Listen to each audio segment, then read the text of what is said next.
All right, so we move here to the last chapter of our second day of the American Future Series Dual Use Technology Summit. Quite excited, actually, to spend a few minutes with my old friend, the dear friend, Raanan Hororwitz, formerly CEO, Elbit America, currently an executive advisor there. Raanan, I'm trying to think when we met. I think it was around 2001 or two. I think it's 20 years plus.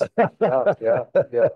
Well, you didn't need to put a number on it like that, but yeah, about 20 years ago, and we actually were both on the board of directors for a company that was making a joint helmet-mounted queuing system. A joint venture, right? A joint venture. A joint venture. That's right. That was making a joint helmet-mounted queuing system for actually fighter pilots across all the entire aircraft fleet, U.S. and Allied fleet, to kind of change the game and also kind of address, I'll say, a serious national imperative at the time. Absolutely. At the time. Very, very important. Yeah. Your thoughts on that? Yeah, I think that program and many other programs, I think I've been very fortunate in my career at Elbit America to do a lot of different things. I think the unique thing, I always think about what made us really successful is a focus on the customer, focus on the warfighter. In many cases, you could say other companies could have brought in maybe a little bit more advanced small capability, a better processor, a more colorful display. Unique thing about Elbit and Elbit America is coming up with solutions that were providing value to the warfighter. And I call it Elbit is for the warfighter, by the warfighter. We enjoy a lot of the capabilities from a parent company where people may work on a program and a product during the week, and then the weekend go do reserve duty and use it. Yeah. And so that gets them to really understand how these technologies play and contribute. How many years were you at Elbit? I have been at Elbit 34 years. I actually started my career in technical roles in the Israeli Defense Forces. I was on the team that developed and refined Merkava tank, a main battle tank. I worked directly for the Deputy Minister of Defense and then joined Elbit.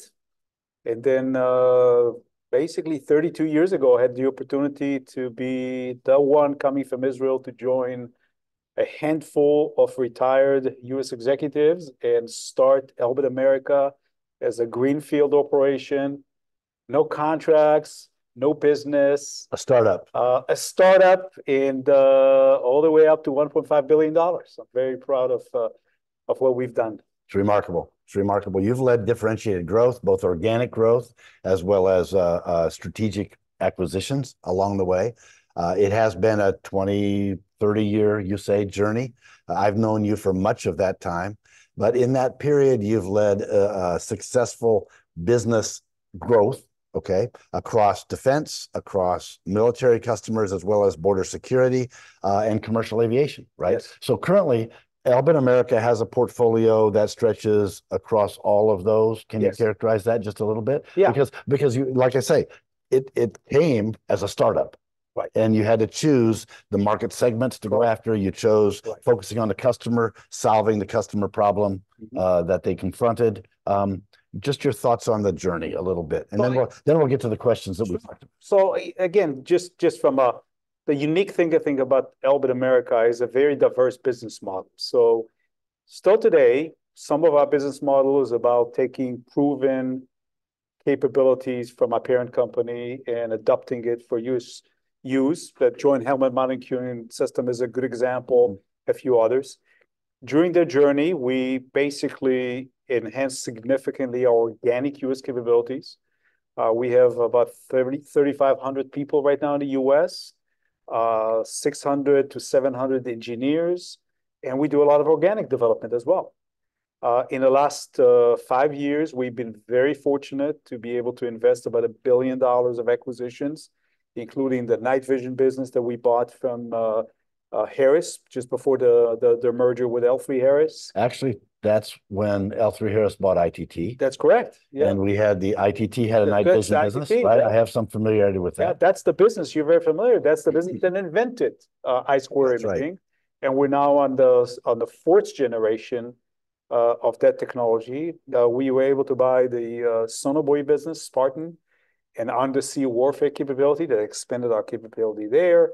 Logos Technologies, which is a leading provider based in Virginia of WAMI, wide area motion intelligence capabilities, and really expand the capability. And we still today enjoy access to the vast Elbit portfolio of products and technologies, but augmented with very capable organic US capabilities. And I think that's been a very, very successful formula for us. Yeah, clearly it has. So as you move through this progression from really a startup with no organic capability to now, what, $1.5 billion, 3,500 employees, it's Yep. quite a journey. What are some of the major challenges that had to be overcome? Were they expected challenges? Were they some of them surprise, kind of thrust upon you? Probably the challenges are a little different over that 2 or 3 decade period. Speak to that and how you led teams to overcome these challenges and prevail. But I would say from a challenge perspective, which we turned into an opportunity. Ken, you know that our market space in aerospace and defense is dominated for very large players. So we always face the challenge of recruiting the right people, attracting them. We created an environment, a culture that gives people an opportunity to make a difference, to connect with the warfighter, to really understand the mission. I love the mission statement we have. It's innovative solutions that protect and save lives. And I know we'll talk a little bit about innovation and all the need to really renew and innovate. I think the unique thing about us, and our customers know that, we don't bring innovation for the sake of innovation. We bring it in order to provide a solution for the warfighter. We've developed a reputation in the market that the customers know we will be there for them, even if the spec is not the right spec, even if there's unexpected. We're not perfect by any means. We have our issues, but in the end, when it counts, we will be there. So we've done that. And I think part of the challenge was, of course, as we added inorganic capability acquisitions, how do you create a common culture? Because we got the ITT people, we got the Spartan is a 100-year-old company, Colsman, which we added, was a 100-year-old company. How to merge all that together, how to create synergy, how to position ourselves as a company that can do those kind of things was one of the biggest challenges, and I think we've done well with that. I do agree. I think mergers and acquisitions present a major challenge to culture, company culture. Yep. And I think some people feel like culture is something that's static. They feel it's something that it has to be preserved. And I think in many ways, because technology is changing, because people are changing, because the generation that joined Elbit 25 years ago, 15 years ago, 5 years ago, or 5 or 10 years from now, the people are different. Okay, they've grown up in a different world. And so I think in many ways we have to maintain the view that culture is an evolution. Okay, it's not a static thing that has to be preserved or maintained. There are certain core elements that have to be protected, okay, amplified. But as you move through that progression, what are some of the differences that you saw in the people, the recruiting process, the DNA of the engineers that joined Elbit, say, a few decades ago versus the DNA of the folks that are joining Elbit today? So I actually think, we had a fairly consistent view of the type of people that we want. And their background may be different, but we wanted people that care about what we do. We always wanted people that want to make a difference. We always wanted people that care about the warfighter. If you are just an engineer to do 8 to 5 and you don't really care about the solution, then that's probably not the right place for you. You can go work in one of the bigger companies. We always looked for that, and that's actually has been fairly consistent. We also put a lot of effort in recruiting veterans, getting people, and that they come in with the understanding of the warfighter, in all of our location, if it's in Merrimack, in Talladega, in Virginia, Fort Worth, in Florida, there are people that really care about the warfighter, have the background, families served, they served, and it's a unique composition of a workforce that is focused on really protecting and saving lives. We're the world leader in enhanced flight vision system in commercial aviation. It's a system that allows aircraft to land and take off in adverse weather conditions. It's protecting and saving lives. When we talk about the border, there's a big discussion these days about the border. We provide the eyes and ears for border agents to be able to look at what's happening at the border and potentially prevent death, prevent issues on the border. And of course, in defense, it's the same thing. It's how do we make sure the warfighter can execute their mission and come back safely home? Yeah, and it's a daunting challenge. I think you're right. I think to be in this defense, in a technology sector serving defense, you got to bring it every day, because the young men and women that choose in our nation, choose to adorn themselves. General Bruce Harris said this one time, and it really stuck with me. Choose to adorn themselves in the cloth of this nation, okay, and serve, okay. Those young men and women, they're willing, and they choose to go into harm's way. They choose to serve this nation, execute the missions that this nation calls for.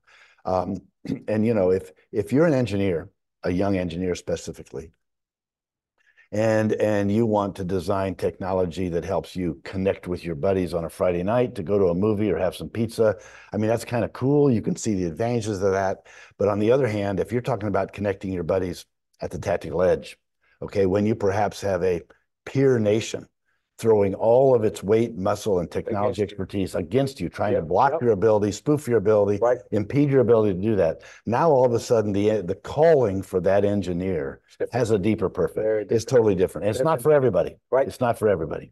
Okay, but the men and women that choose to go into that in order to serve and provide the technology-enabled capabilities for our own sons and daughters, our own friends that live down the street. It's a different kind of calling. Absolutely. Different kind of calling. So how does that touch on innovation? Because innovation in a commercial context is one thing. Innovation in a DoD context is maybe something else. And I think, and speak to that a little bit. I think, there's a lot of discussion on innovation. And I think that you and I probably share an opinion that there's a lot of innovation in the commercial market space. There's also a lot of innovation in aerospace and defense. I think the unique thing about companies like Elbit America, like Comtech, is that we can still be innovative and flexible and agile. We can partner, we can adopt technologies, but at the same time, we also have the ability to scale. Because innovation for the sake of innovation doesn't do anything for the warfighter. You have got to bring it to the edge. You've got to bring it to the warfighter. You got to be able to scale it. And not only that, you've got to be able to support it. In a commercial market space, you put things out, and if you can't make more money, you can abandon it. I mean, we see this day after day. People, obsolescence, they stop producing. We can't do that. We have a warfighter that's depending on our technology, and we do that. I also think, and I was thinking about an example in actually the area you deal with. So there's a lot of discussion on SATCOM and satellites and coming back from commercial stuff. But for example, the Space Command, Space Force now recognized they have an issue of resiliency because what the Russians are doing, what the Chinese are doing. So it's okay to have a commercial constellation, but you need to make it resilient if you want to apply it for defense applications. So across the board, we can see areas, if you want to use AI/ML, you've got to make sure it fits what the use case is, and it's protected against spoofing, because you can't rely on AI/ML and robotics and stuff if the enemy can actually spoof them and stop them. It's very different. The application is very different. So I think the secret of what we've seen is the marriage of innovation, commercial technology, with our understanding of the use case and what it really takes to make it effective in the field with a warfighter. And I think the challenge is even greater in America than it is in some other places, because in America, our sons and daughters at the very early age start being exposed to technology. They leverage technology. Yes. You know, I mean, I envision a mother calling upstairs to her kindergarten or first grade child that says, "Hey, Johnny or Sally, the school bus is almost here. You need to run down and get to the curb. You got to get on the curb because the bus is going to come." Yep. And what happens in America is that child calls down from upstairs and says, "Mom, I just checked online. The bus is 4 minutes late. It's only at Elm Street. It won't be here for 7 more minutes. I'm good. I don't have to come downstairs right now." And mom says, "What just happened? What just happened?" Now, that child that grows up becomes dependent upon technology and cloud native capabilities be an inherent part of their life, an inherent part of their decision calculus, an inherent part of how they process data and make decisions, right? Yes. So when we take that child, and God bless them, that child decides at a point in their life to adorn themselves in the cloth of this nation, to go forward and serve this nation, okay? We cannot, at that juncture, take technology away from them, because it harms them more than it harms the others. Because if they go into that more stressful situation, some of the toughest decision-making processes of their life, and we take technology away from them, we're asking them the decision calculus that they have been born with and matured all these years, all of a sudden we make them fight with one hand tied behind their back. And so innovation, the speed of innovation, how we take these commercial capabilities and bring them right across. So when that young man or woman puts the uniform on, they have the same capabilities. The speed of that innovation and making it resilient, as you said, is really important. I think you're touching, Ken, on a very important element, and I actually had some good discussions on that with General Rainey, head of the Air Force, of the Army Futures Command. How do you then integrate that kind of technology? For example, robotics, UGVs, unmanned ground vehicles, with the human person. This integration of how this thing is going to work together. Where do you trust the autonomy? How can you trust the autonomy? How can you trust the networks? With the warfighter, I think is one of the biggest challenges. So that's another element of innovation. Not just the innovation, how do you put it into the systems, but how do you marry it up with the human capabilities? How do you integrate? A lot of discussion on man-on-man teaming, and let's say in the air domain, there is some progress, but you think about what the Air Force is trying to do with 1,000 CCAs. You talk about General Rainey wanting to put UGVs, armed UGVs in the hands of soldiers. How this thing is all going to work together, I think, is one of the biggest challenges that the military has, and we as industry need to think about how to enable that. Yeah, that's interesting. You know, we had some sessions today where we talked about the synergies between gaming and cyber. Right. Okay. And I mean, it's not intuitively obvious but then when you think about it and you hear some of the discussion we saw today and one of the earlier discussions here at American Future Series Dual Use Technology, it's really thought-provoking. Yep. Really thought-provoking. And it challenges the procurement process, challenges the acquisition process. So let's spend a minute on that. I mean, in this country, we have a acquisition and procurement process that's really predicated on a process of invention. Yep. It's predicated on developing and deploying capabilities that never existed before. We can talk about putting a human on the moon. We can talk about deploying a satellite. Let's just stay there a minute. Talk about putting a human on the moon, okay?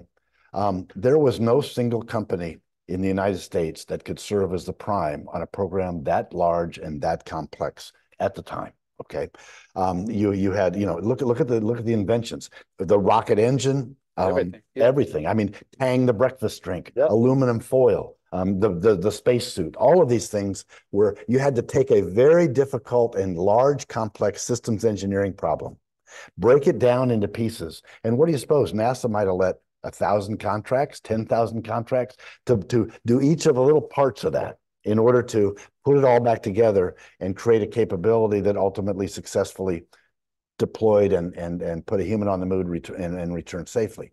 Okay, today, okay, the private sector has embraced these technologies, whether it's satellite communications, mobile networking, cybersecurity, geolocation, whatever it might be, AI, okay? They've embraced these different technologies and used DevOps models. They've used rapid and agile funding techniques. They've deployed this capability really rapidly. Yep. And so now the procurement and acquisition process in the United States is bent with a whole new challenge, is to take this apparatus, the policy, practice, and even the culture of the acquisition professionals, take that and say, look, we're still going to do invention. Okay, when we invent the next generation fighter or something like that, it's still going to be invention.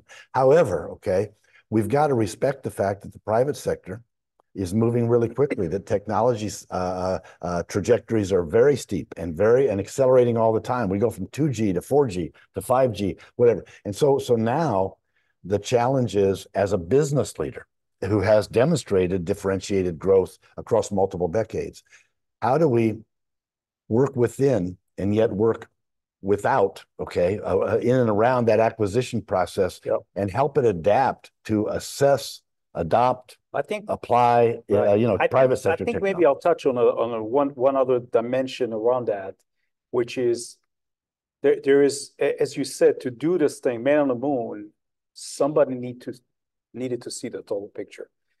One of the things that worries me is there is this expectation that because we're going to do open system architecture and everything modular, then the customer can just go acquire different things, and somehow when you put them together, it'll work. They're magically going to work and be optimal. It's the assumption that if I optimize each module, the system will be optimized.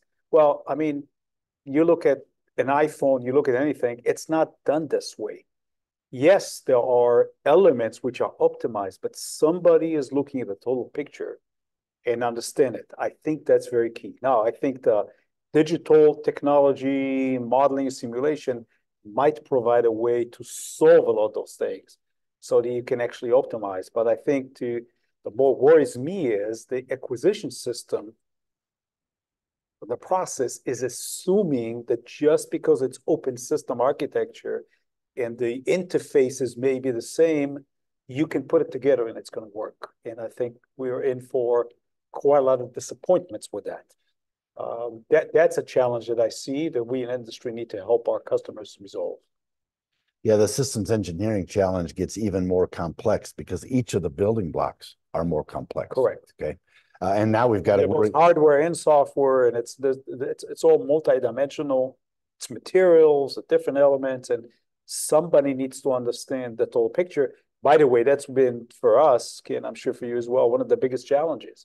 Find systems engineers, grow system engineers, people that can really understand all the way from the operational use to the requirements to the implementation to the sustainment of a complete total system. And they're designing to solve a problem that keeps changing. Correct. The problem keeps evolving. That's the problem right. keeps getting more complex. That's right. That's right. So it's all these moving parts, and you're trying to deal with that. So we only have a minute or two left. As you depart this business leadership role with some great success and all that, what are the final words of wisdom? What are the thoughts, the perspectives that you would impart on those that follow you? Either those engineering students that graduate and want to come into this highly clever, or the business leaders that are going to take on the challenge of leading and leading the development of capabilities and deployment of capabilities in this kind of a complex, high stakes situation. What are your thoughts? If you're in this business, if you want to join the business and succeed, you got to really care about the warfighter or the customer or the border patrol agent or the pilot in the aircraft. Personal. This is a personal business. That's number one. The second thing is be humble. I've been humbled more than once in the business. It's hard to know everything. Things are changing. I think I've enjoyed tremendous network of people that help me understand. I listen to them. Be there and demonstrate to the customers that they can trust you even when things are difficult, even when they fail to define the requirements properly, even when they are at fault.